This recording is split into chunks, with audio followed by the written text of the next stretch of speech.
rocks closer to the Sun than Earth. And they've been doing their best to confound scientists since we first pointed telescopes at the sky. Little Mercury, especially, orbits so close to the Sun. Just pointing a telescope at it is a very bad idea. The Hubble telescope, for example, must always be pointed away from the Sun. The brightness would completely fry its sensitive instruments. So, for a long time, we barely knew what Mercury looked like. So you really need to go to a planet to examine it. But the big deal was, of course, it's very close to the Sun.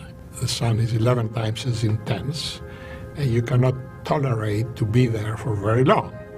Aside from the fact that, of course, Mercury itself reflects and radiates a lot in the infrared, so it heats the spacecraft from the bottom as well from the top, if you like, and you got to guard against both. And only 2 craft, both unsung heroes really, have ever made it there. Waiting for launch on November 2nd, 1973. Sitting atop a powerful Atlas Centaur rocket, Little Mariner 10 presented a real nail-biter. Among a host of firsts, it would be the first craft to use gravity assist. Gravity assist is what happens when a spacecraft flies by a planet and the planet grabs the spacecraft and tosses it on because the planet itself has motion around the Sun. So on a mission to get to Mercury, it will use Venus to toss it in toward the Sun. Things went haywire almost from the start. The heaters that would warm the craft's television cameras didn't work and wouldn't reboot. The spacecraft went through so many glitches that one scientist would come up with a very unscientific description. It seemed neurotic. All the systems we send have personalities in the sense they have quirks, and you have to learn how to help them deal with their quirks. Engineering knowledge is such a moving target. For their era, it was extraordinarily complicated. The control team managed to out-engineer the bulky probe, and on March 29, 1974, it reached the innermost planet. Coming within a breathtaking 450 miles from its surface. For the first time, humanity got brilliant images of this mysterious planet. At first glance, it looked an awful lot like our pockmarked moon. But there were features not seen on any other planet. Written on its pitted face was the violent history of how our solar system formed, including our Earth. As the inner planets grew, they were bombarded with and absorbed more and more space lumps and clumps.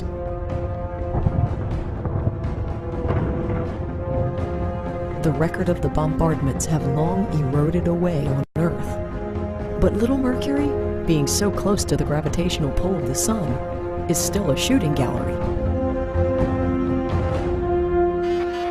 By 1975, the probe was running out of gas, but the Earthlings controlling it managed to eke out not 1, but 2 more flybys of the planet, providing beautiful pictures of the South Pole. And it mapped about 40% of the surface, and eventually we ran out of fuel. And for Mercury, that was a real feat. Scientists bid a bittersweet farewell to the probe, turning off its transmitters, and all was silence. To this day, unless it's been hit by some space trash and fallen into the Sun, it continues to orbit our star, slowly baking away in the terrible radiation.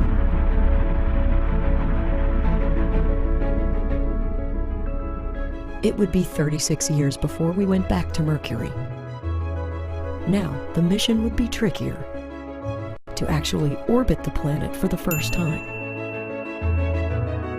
So close to the Sun, the tug of gravity is so great that Mercury has to zoom through space at over 100,000 miles per hour, faster than any other planet. So getting into orbit would be quite a feat, and require a very strange route to get there. The craft was dubbed Messenger, a very ambitious, science-loaded space probe, unlike anything seen before. Main engine start, 2, 1, and 0, and liftoff of Messenger on NASA's mission to Mercury. After launch in 2004, it set off on a dizzying 7-year journey. 7 years. It takes just 7 months to get to Mars. As you're moving in towards the sun, you're accelerating the whole way. So you have to carry a really enormous amount of fuel to slow down to get there. So we use the gravity of Venus to slow down the spacecraft. And you can't do all of that in one shot. You got to go around and around. We went by Venus twice and by Mercury 3 times. And then finally, on the 4th time, our fuel was just enough to slow the spacecraft down enough so that we could indeed get into orbit to stay at Mercury.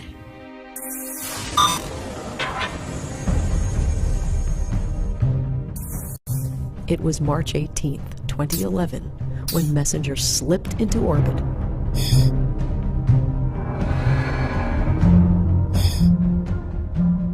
It has been an amazing spacecraft.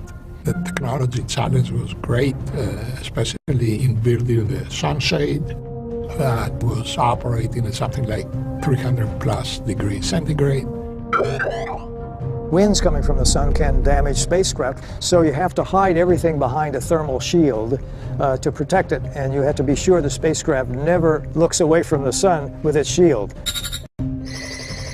So if the sunshade somehow lost its orientation, then the spacecraft would have lasted 15 to 30 minutes at most, and we would have lost it. The scrappy probe set about on its 1-year mission, but wasn't about to settle for that, though. Within 2 years, Messenger mapped the full surface of Mercury, half of which had never been seen before, and knocked the socks off the scientists at home. Everything from the fact that a lot of the volatile elements like sulfur and others should have boiled off because Mercury is so close to the sun, and they hadn't. To the fact that Mercury had shrunk.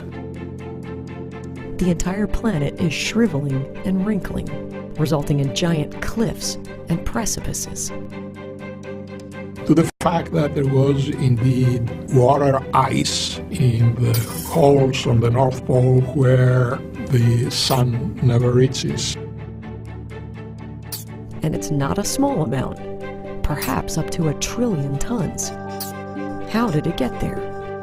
The leading theory suggests it arrived from icy comets raining down, which may actually be how Earth got its oceans.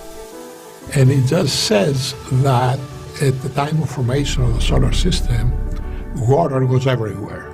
And in the case of Mercury, because there are craters from the Great Bombardment, some of the water became ice. So once ice, it will stay. Ice as long as the sun doesn't look at it. Messenger would be granted 2 extensions and spent 4 years mapping and analyzing the planet.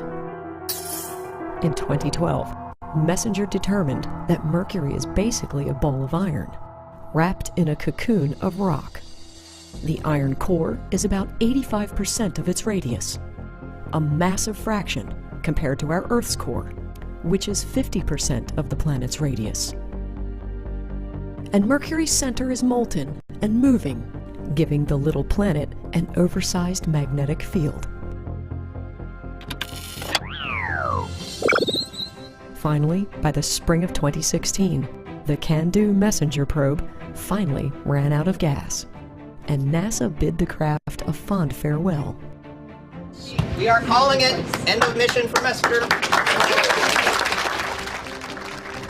Well, of course, when you spend this many years in designing and testing, it's part of your everyday existence, and all of a sudden it's no more. On April 16th, the probe dove into the surface of the planet at almost 9,000 miles per hour. It took these last photos on the way down.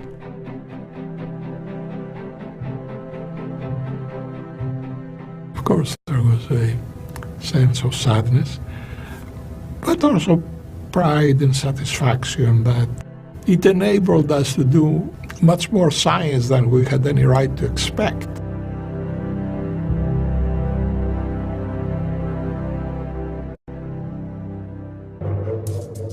So, planetary adventurer, perhaps Mercury isn't your cup of tea. Maybe you'd prefer a trip to our sister planet, Venus. Almost exactly the same size as Earth, the closest planet to us. Surely it's the one that would be most welcomingly Earth-like. Well, before the space age, we thought so.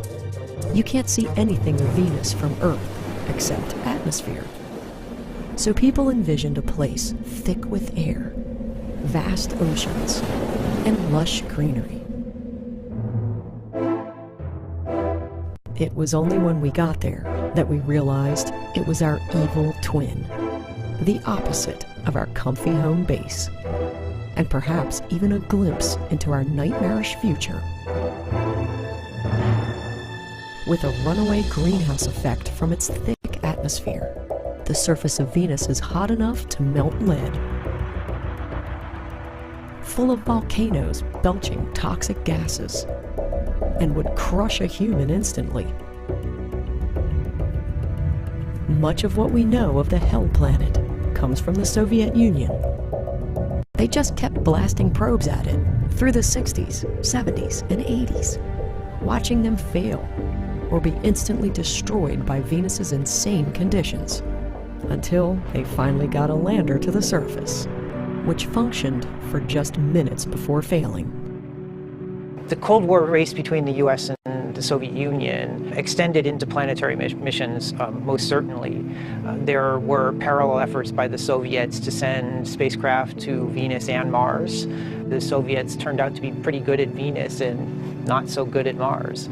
But they had a pretty decent success with the fourth Venus probe, Venera 4, which descended quite a long way into the Venusian atmosphere before being crushed, and sent back data on the atmospheric density and pressure, helped resolve a long-standing controversy over the composition of the Venus atmosphere. Finally, on December 15, 1970, Venera 7 became the first spacecraft to land on another planet. It confirmed the worst. At the planet's surface, the temperature was 932 degrees Fahrenheit, and the atmospheric pressure was 75 times that of Earth. It's so hot, we'd find out later, that it snows metal at the tops of Venusian mountains. And these are respectable mountains.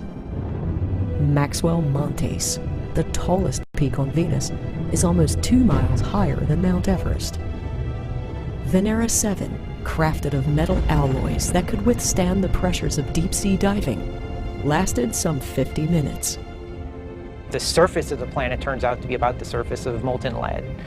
The pressures are worse in a sense than trying to dive into the bottom of the Earth oceans. So what happened to the early spacecraft is they were simultaneously overheated and crushed. Undaunted, the Soviets continued to bombard the planet with probes, and in 1975, Venera 9 took the first close-up photograph of the planet's surface. In the end, the Russians managed to send 13 craft that returned information about our closest neighbor, 8 of which landed, and 4 of which returned images. Considering their descent into hell, it's almost an unbelievable accomplishment. And then, there were the Soviets' Vega missions, with very lofty and slightly whimsical goals: to deploy balloons into Venus's insane atmosphere. In 1985, twin Vega probes dropped pairs of landers and balloons at Venus. No other mission has ever deployed balloons on another planet. Unbelievably, Both the 11-foot diameter balloons managed to drift for nearly 2 days in the Venusian atmosphere, covering almost 7,500 miles, nearly the diameter of the planet. They were able to survive so long because they were about 35 miles above the surface. Here, the weather is comparatively balmy. Plenty of sunshine. Pressures and temperatures not much different than Earth's. Just great if you ignore the fact that the clouds are sulfuric acid and whirl around at 200 miles per hour. It's been some 3 decades since anyone landed on Venus, or ballooned in its atmosphere. It's just that hard. Several orbiters have managed to map almost the entire surface of the planet, like the U.S. Magellan spacecraft, the European Space Agency's Venus Express, and most recently, Japan's Akatsuki Venus Climate Orbiter.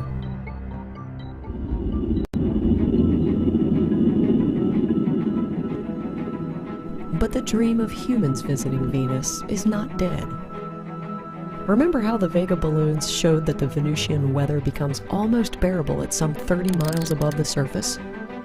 Some at NASA have envisioned getting humans piloting helium-filled airships there.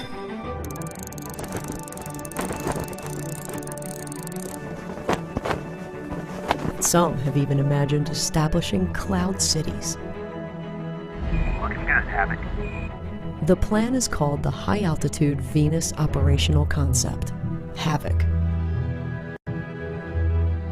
But it'll be quite a while before we could visit our evil twin without it wreaking havoc on us first.